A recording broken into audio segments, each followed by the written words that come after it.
From a historical perspective, the mafia of today possesses nowhere of the influence and power that it did in its heyday. The fear factor alone no longer exists. Whereas years ago, society not only feared the mob, but trembled in its presence. A while back, I told a story of when I lived across the street from a convent in Ozone Park, Queens. And one day, someone stole the barbecue belonging to the nuns. News of this spread around the neighborhood, and it was the mob that sent word out that the barbecue better be returned. The thieves, obviously running a stolen barbecue ring, placed over a dozen barbecues in the yard of the convent, most likely because they couldn't figure out which one belonged to the nuns. That was fear. And I don't believe that this would take place today. Just as years ago, a guy wouldn't even look at a wise guy sideways for fear of getting killed. And putting your hands on a made guy was unheard of.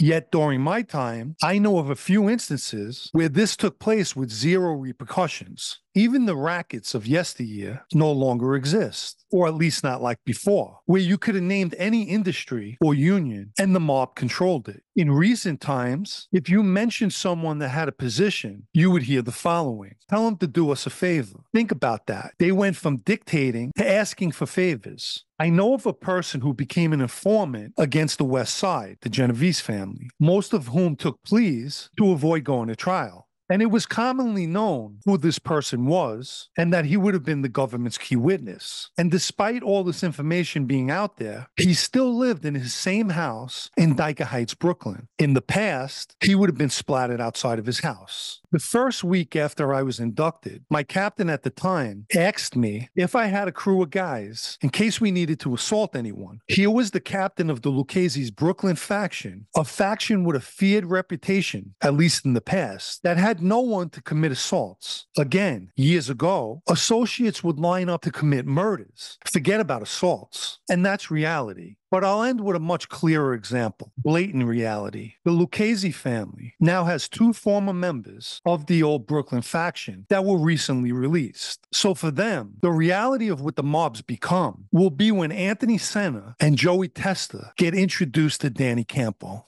It's over.